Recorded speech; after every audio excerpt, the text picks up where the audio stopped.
Olá, irmãos e irmãs em Cristo Jesus. Bem-vindo ao meu canal da Bíblia, Ouvindo a Voz de Deus. Eu venho aqui gravar para vocês mais um vídeo aqui no meu canal. E hoje é a Escola Sabatina, a lição de número 7, Fundamentos Proféticos. Antes de eu iniciar esse assunto, eu preciso da ajuda de vocês para se inscreverem no meu canal da Bíblia, Ouvindo a Voz de Deus, deixar o seu like, ativar o sininho das notificações para receber o meu vídeo e compartilhar meu vídeo para maior número de pessoas o conteúdo do meu canal. Eu preciso da ajuda de vocês. Agora vamos aqui para a lição da Escola Sabatina, a lição 7, Fundamentos Proféticos. E o verso áureo diz assim: Depois disto, ouvi a voz do Senhor que dizia: A quem enviarei e quem há de ir por nós? Eu respondi: Eis-me aqui, envia-me a mim. Isaías 6, 8. O direito de Deus de governar o universo está fundamentado em sua posição como Criador de todas as coisas, que está em Apocalipse 4:11. Em seu caráter. Ao descobrir o caráter justo do Senhor, começamos a entender como e por que os pecadores estão destituídos da glória de Deus. Romanos 3:23. Nesta semana, vamos avançar no estudo das visões sobre a sala do trono e considerar como a raça humana pode se relacionar com um Deus Santo e como o sacrifício de Cristo pode nos restaurar e nos aproximar do trono divino. Deus planeja nos restaurar, não apenas como indivíduos, mas também como povo, para que mais uma vez revelemos sua glória ao restante da criação. Quando examinamos a Bíblia, encontramos pistas importantes que nos ajudam a compreender e apreciar o alto chamado de Deus. Estendeu a nós, pecadores, perdoados e redimidos. A rebelião humana terminará para sempre. Mas do que isso? O caráter amoroso de Deus, seu caráter abnegado e sua disposição para se sacrificar resplandecerá ainda mais do que em seu projeto original para a humanidade, embora ele nunca tenha pretendido que a humanidade pecasse por meio da cruz. O seu caráter amoroso se manifestou de maneira extraordinária. Então essa aqui foi a lição de sábado. Agora vamos para a lição de domingo. Eis-me aqui, envia-me a mim. Quem disse isso? O profeta Isaías.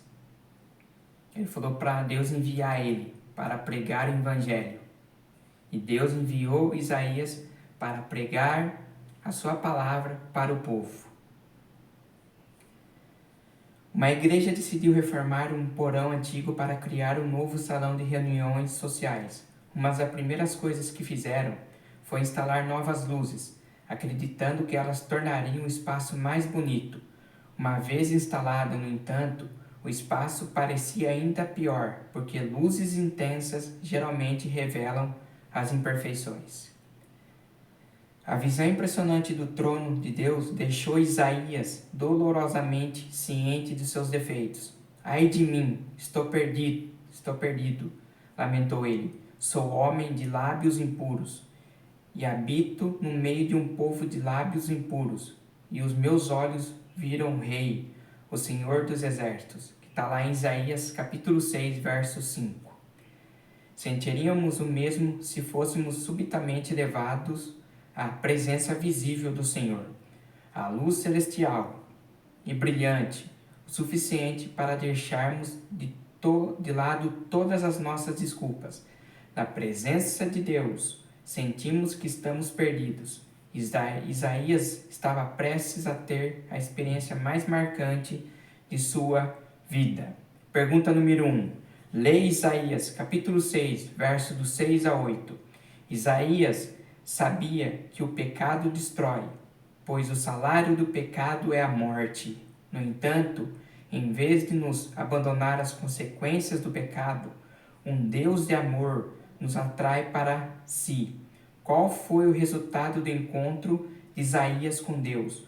Por que ele é importante? Vamos ler Isaías 6, versos do 6 a 8.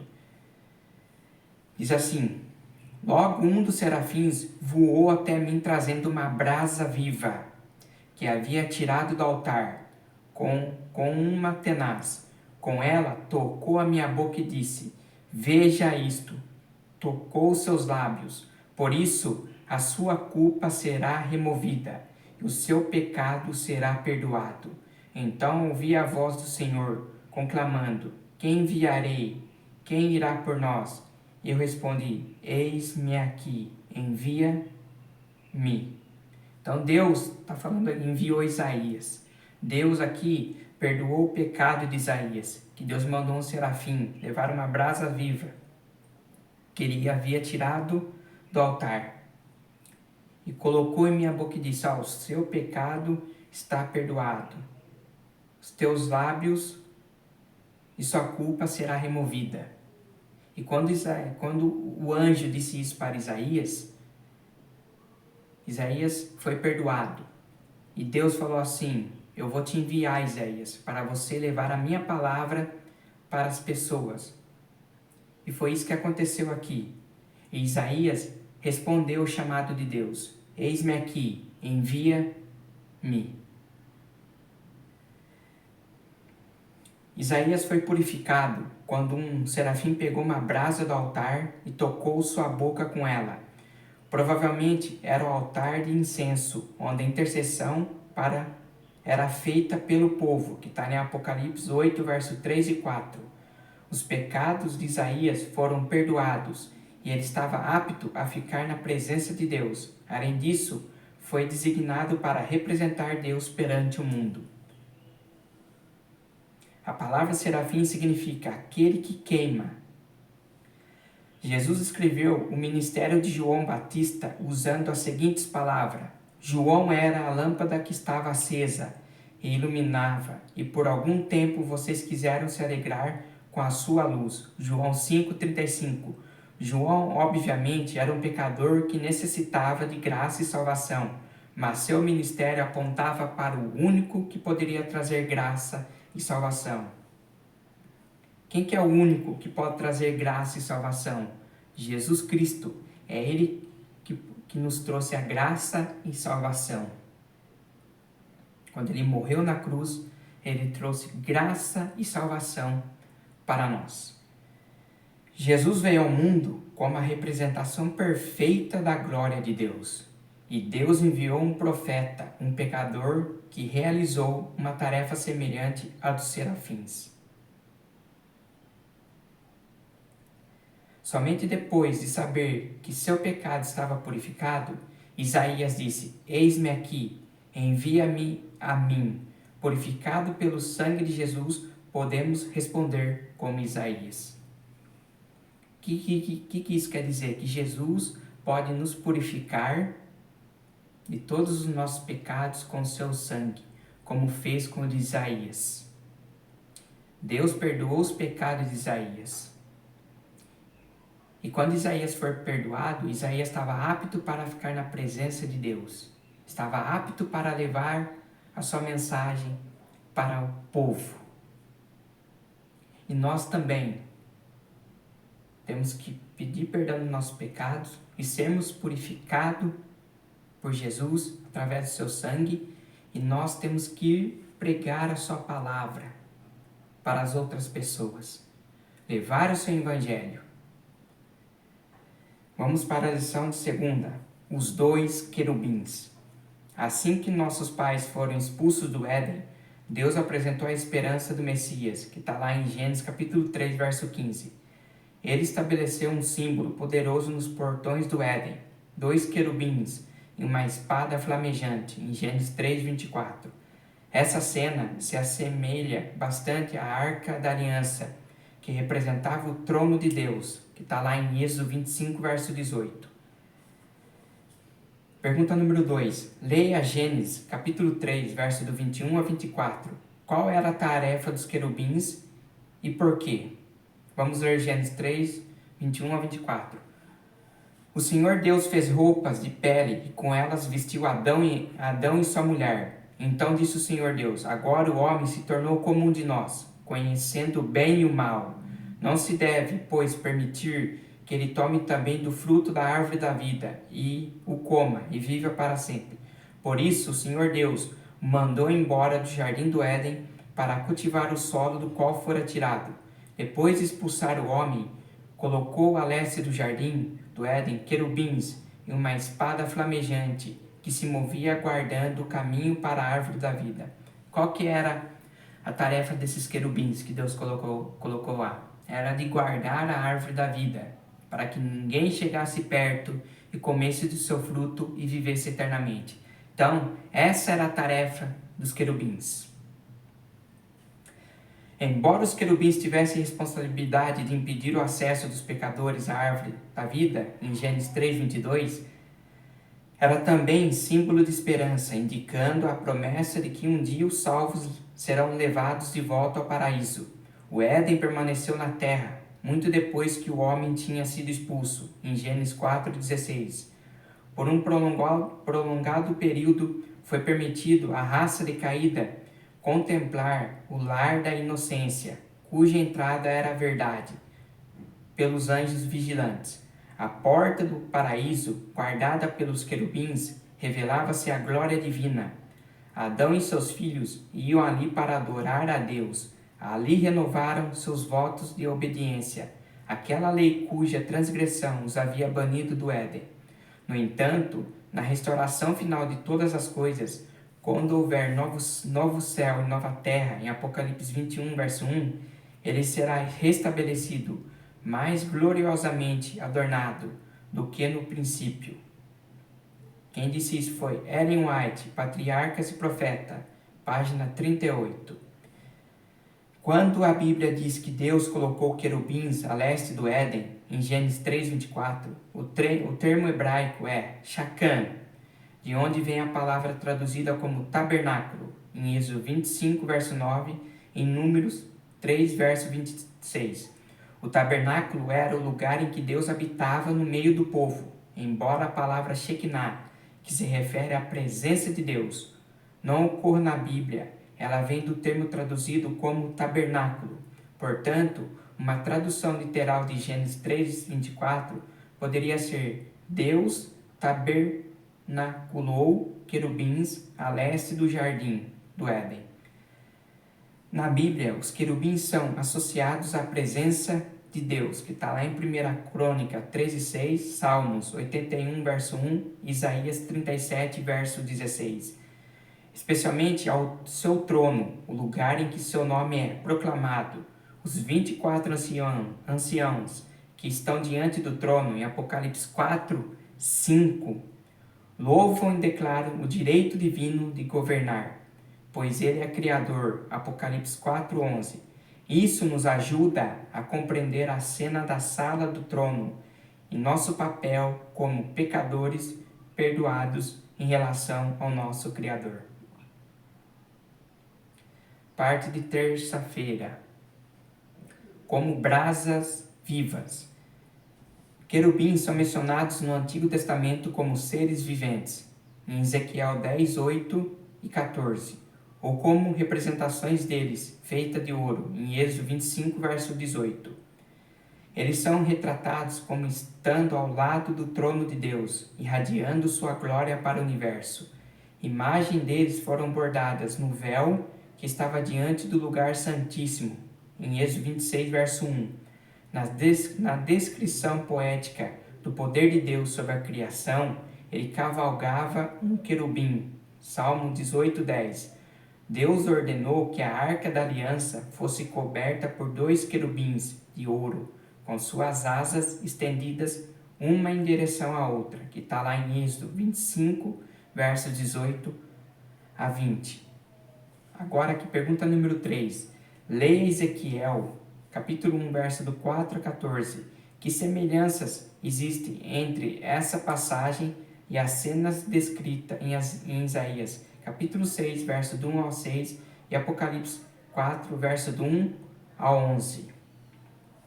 Olha aqui, Ezequiel viu uma impressionante manifestação do poder de Deus.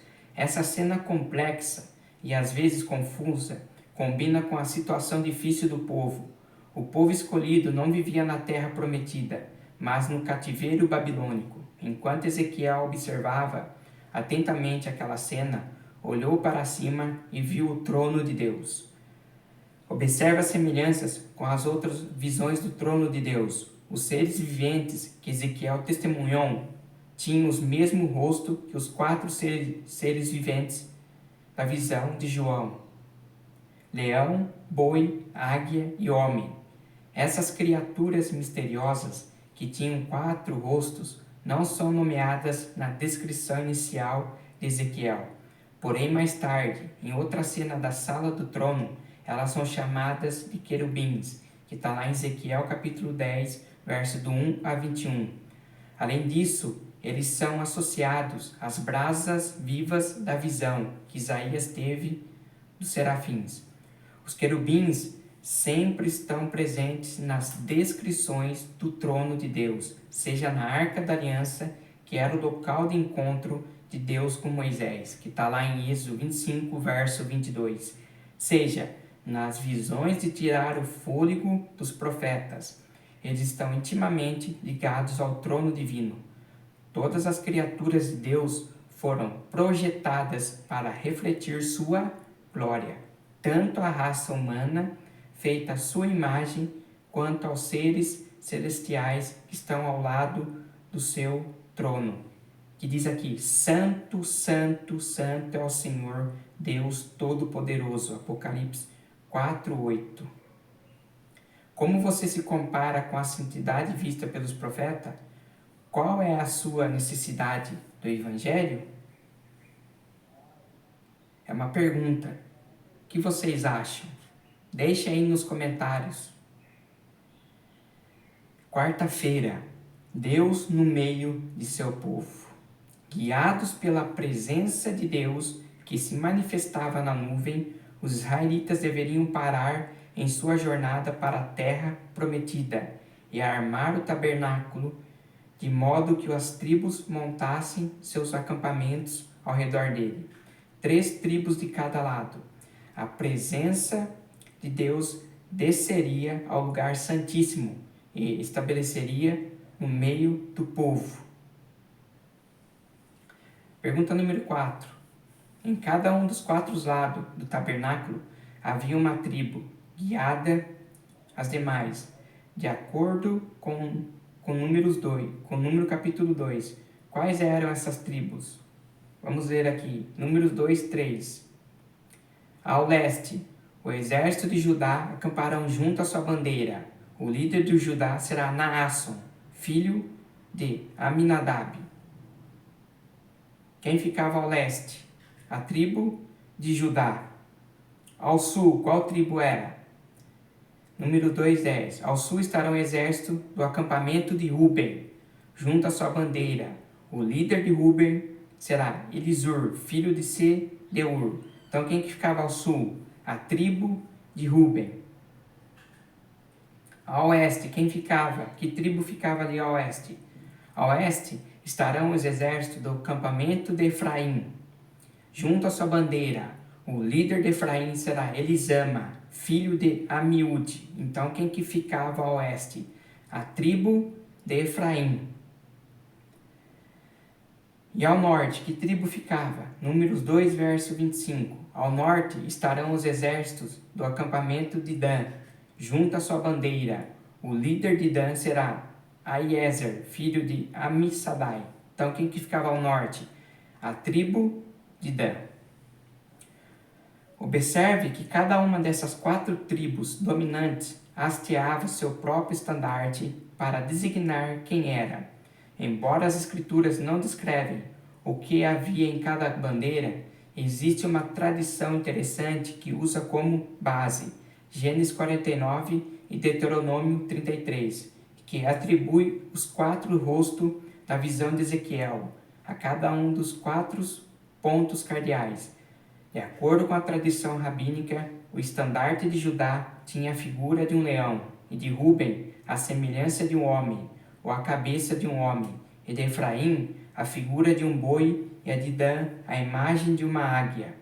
Assim, os 4 seres viventes descritos por Ezequiel eram representados nesses 4 estandartes. Não podemos confiar muita nessa tradição, mas é bastante interessante compará-la com as descrições bíblicas da Nova Jerusalém.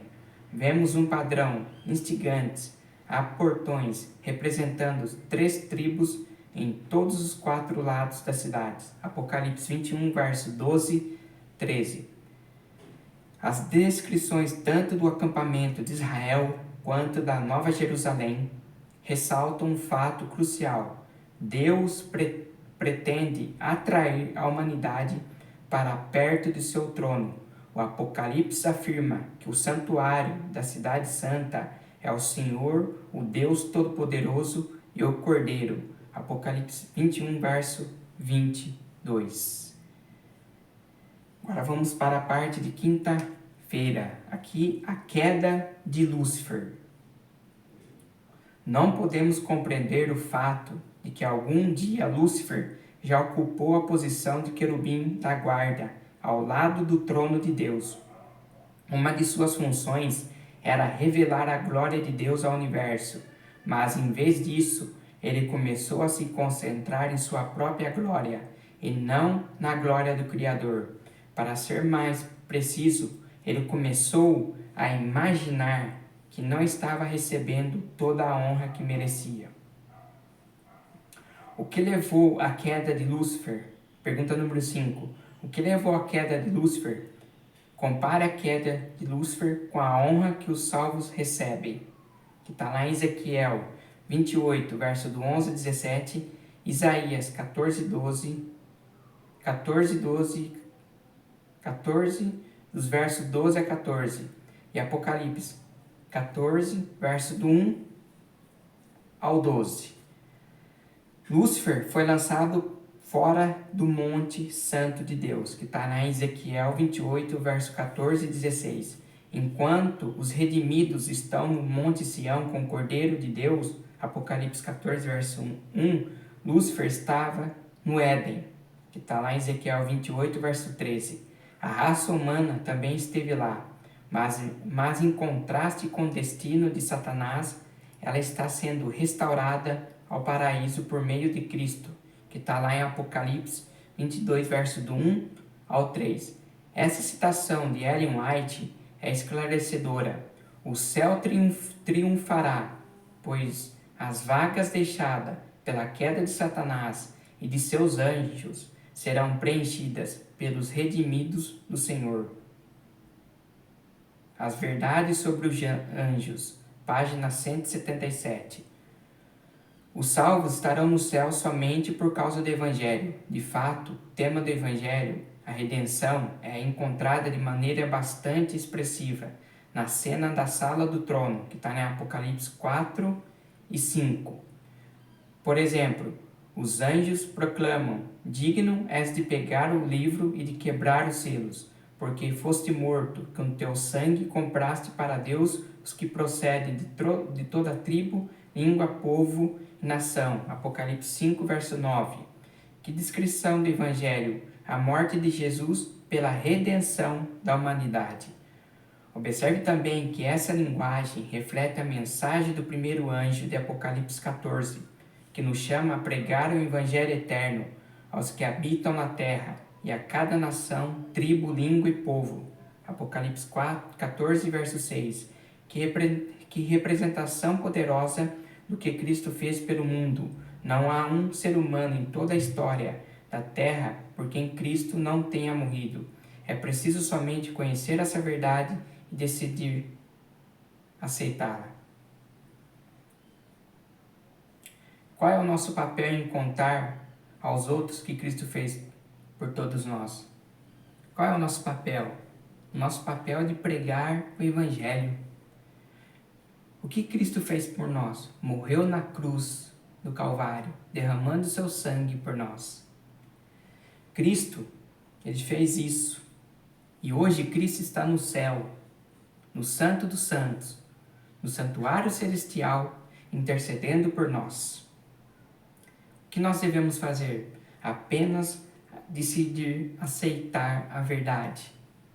O que é aceitar a verdade? A Bíblia é sagrada. Ela nos mostra o que Cristo fez por nós. aceitar a Bíblia, aceitar a Jesus como seu Salvador.